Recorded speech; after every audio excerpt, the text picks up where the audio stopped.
What is the meaning of the word Islam? Islam comes from the root word salam, which means peace. It's also derived from the Arabic word silm, which means to submit your will to Almighty God. Islam, in short, means peace acquired by submitting your will to Almighty God. So if I translate, Islam was spread by the sword, it means peace was spread by the sword. It's contradictory. How can peace be spread by the sword? And we know that every human being in the world would not want peace to prevail. Islam is a religion of peace. Its main aim and objective is to spread peace. But every human being in this world would not want peace to prevail. That's the reason every country in the world has a police force.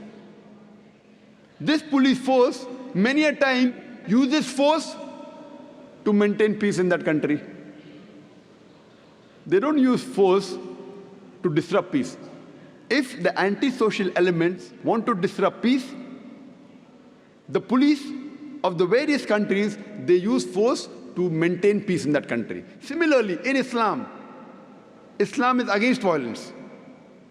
It's against fighting. It's against using force, except as a last resort to maintain peace. Similarly, Islam does give permission to use force to let justice and peace prevail in that land.